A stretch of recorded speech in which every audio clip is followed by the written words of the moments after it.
where do hunting sporrans and where do full mast sporrans fall into this range that you're talking about? Those are very good questions. Sure. Yeah. They're technically good for both day wear and formal wear. They're they're the one sporran that can kind of float the entire scale of formality. Yeah.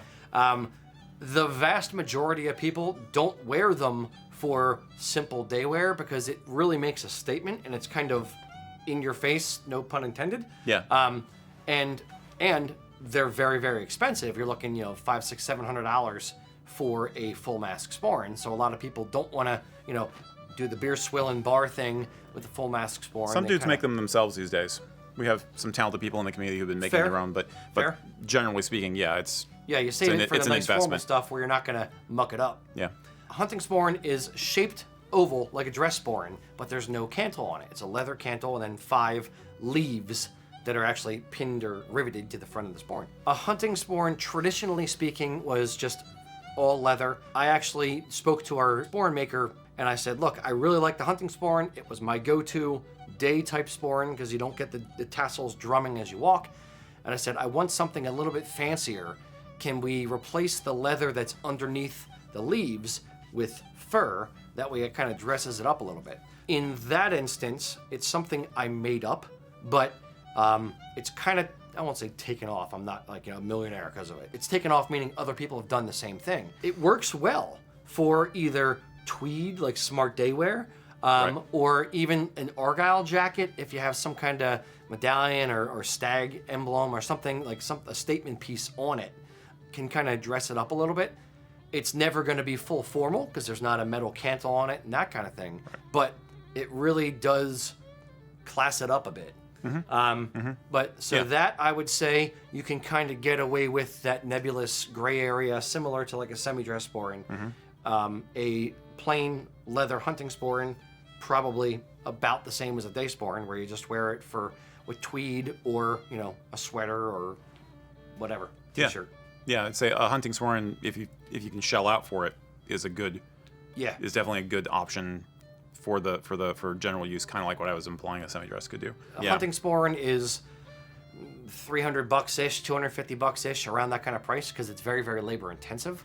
But they're pretty awesome looking. Not to be confused with a piper sporran. A piper hunting sporran, yeah. Yeah, those are kind of a weird hybrid. They were invented to be practical for pipers to wear, and they're kind of this weird hybrid between a hunting and a dress sporran. And it's basically a leather hunting sporran with the leaves, so that they don't drum while the pipers are marching with a metal cantle on top. But a full mask sporran would be another option that would be very flexible if you wanted something that could be dressed up as far as you need to go to dress up. Yeah. Agreed. Mac, was there any part of that question we're missing? No, it's just there was a lot of questions coming in about hunting sporrans and full mask sporrans. Hunting sporrans are really nice. I mean, they're not actually that old, but they have an old feel to them. They're old enough. I've seen early or late 1800s photos of them. They really look like a hunting sporran. Yeah. Late 19th century. Okay. I always thought they were more of a 20s thing, like a 20s or 30s thing. But I'm not the date guy. I'm not the history guy. And I'm going through my mental Rolodex here, but like Prince Charles has a very, very old hunting sporran that he still wears all the time. Yep, it's been mocked up. In fact, like people have bought copies of it now. Yeah, it's an awesome looking hunting sporran. It's very, very classic looking. Right. But I believe it was given to him, like hand me down kind of thing. Okay. But I'm not 100% on it, so don't quote me on that. Okay. If I'm right, Eric, put the old timey photos in here. If I'm wrong, just edit this whole thing out. It's fine. No problem. Will do, boss. But I mean, hunting sporran is it's just really super classy kind of a look. I would say that it's whereas maybe someday things like semi-dress sporrans might go out of fashion. I don't think hunting sporrans ever will. You know what I mean? At the opposite end of the scale, I would say you might want to avoid doing the Rob Roy sporran. They can be. You can find some very affordable ones as an entry-level sporran, but you'll never be able to dress them up much. They're always going to be for a casual, kind of a rugged kind of a look. And personally, there's some days where I just don't feel like dealing with all those ties, having to untie everything to get open. So again, if you're just starting out, go with more of a standard, less is more kind of an attitude day sporran, not anything that's too much personality, which is a horrible thing to say in a way, but you know. Yeah, simpler is better. Simpler is probably better if you're easier starting to accessorize with. Yeah. Now, what about the black sheep in the room, Eric? The elephant in the room, the black sheep of the family, something like that. Effectively the same shape as a day sporran. Yeah. With fur body, fur flap, and the metal plate on the flap. It's I don't want to say it's a relic, but it's kind of fallen out of fashion. Seal fur sporran. Okay. The flap made of seal fur as well. Okay. And then a metal plate on top of it. It's a 20s Armored seal, got it. Yeah, it's exactly armor-plated seal. It's a 1920s kind of vibe. It's Okay. fell out of fashion a bit in favor of the dress sporran for Okay. fancier stuff. Okay, definitely. Do you know what I'm look into talking that. about, or no, you've I never know. seen I them? know what the plates look like. I dig them, but I'm more antiquarian. You know, Yeah, I would it's say something that could be. Yeah, I think. But again, I think you could get away with something like that. That reminds me of my attitude about the semi-dress. I'd say you could do that instead of a semi-dress or a hunting sporran if you want something that was nicer and kind of cool and flashy looking.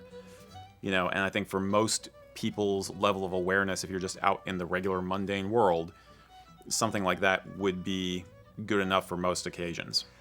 Not strictly formal, but It was formal. Historically speaking, it was a formal sporran. I would say this though.